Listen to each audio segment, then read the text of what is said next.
Good morning. Today I am going to teach you lesson 2 for the student of class 5 subject science, and the name of the lesson is that eat healthy, live healthy. And this is also your thought: eat healthy and live healthy. And you speak your school: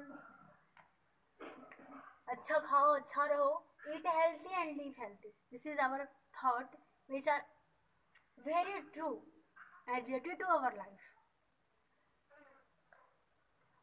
Eat healthy and live healthy is that at first what is needs to be eat? What is the needs to be eat? Food. And which food? That food in which there are all nutrients are present. That food are very essential for us. So here it say to us that eat healthy and live healthy. Which food eat? A balancing food eat, in which all nutrients are contained. So at first we will discuss about food and its component. Food, that substance in which all nutrients are present, is known as food. And what is its component? There are many components which is written here. And food provide nutrients, and also this nutrients is known as the component of the food: carbohydrate, fat, protein, vitamin, mineral, roughage and water. They are the nutrients and they are the component of the food. At first, carbohydrate is that substance which provide energy to us, is known as the carbohydrate. And this is the energy rich substance such as rice, wheat, maize, potatoes are called carbohydrate. Fats are also provide energy, but more than carbohydrate. Fats have the energy more than carbohydrate, is known as the fats. And fat is stored under our skin and maintain to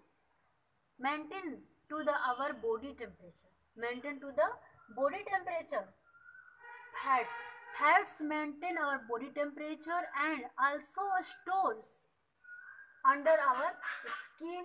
And all dry fruits such as walnut, almonds, oils, ghee, butter are included in this group. Protein are also requirement for our body, such as they are called component of food.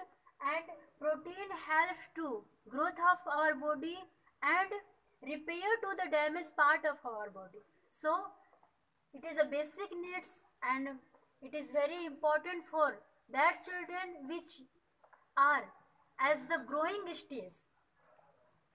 Vitamins and minerals both are the small quantity of needs. Vitamins contain the carbon. In vitamin, carbon are present, and minerals, there is no amount of carbon into the minerals. It means vitamins has carbon, but minerals has not carbon. And vitamins and minerals both are very small quantities. I have written here containing carbon and mineral not contain carbon. Vitamins such as vitamin K, vitamin C, vitamin A, vitamin D also we can say that.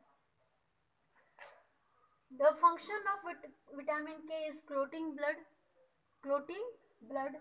Vitamin C maintaining skin and lips. It provides the beauties of our skin also we can say that. Vitamin A healthy to our eyes, to become a good power of eyes which provide by the vitamin A. And vitamin D is strongest, make the strong bones and teeth. So, and minerals, iron, calcium, potassium, These are minerals and irons. The amount of blood in the presence, the amount of blood are in containing the iron amount, it means the amount of hemoglobin into the blood are maintained by the iron and calcium for teeth and bones. So they are very important and this is basic needs to it. Roughage are very important and it cannot be digested. Roughage cannot be digested but very useful for remove the excess of waste product from our body, and water are also useful for maintaining our body temperature and transport of oxygen, CO2 and help to be the digestion. And here we will discuss balanced diet. The diet is which a proper amount of nutrients are contained. This diet is known as the balanced diet. And some common diseases, some common diseases, there are two forms of diseases. Diseases are classified into two forms, non-communicable or communicable. Non-communicable disease, that disease which are spread by deficiency of balanced diet. If we use the deficiency of balanced diet, then we can say that these diseases are called non-communicable disease. Non-communicable disease is spread by deficiency of balanced diet, such as scurvy, rickets, beriberi, anemia. They are called non-communicable disease, which are spread by deficiency of balanced diet. Communicable disease is that disease which are spread by person to one another. Spread by person to one. A person which have the special disease, and when we contact to him, then we suffers from that disease. So these are called the communicable disease and they spread by person to another person. So the example of communicable disease is that jaundice, chickenpox, tuberculosis, influenza, and they are the example of communicable disease. So we can say that in this chapter we have completed food and its component, balanced diet, some common diseases, and the next lesson I will teach you about that specific lesson. Okay, thank you.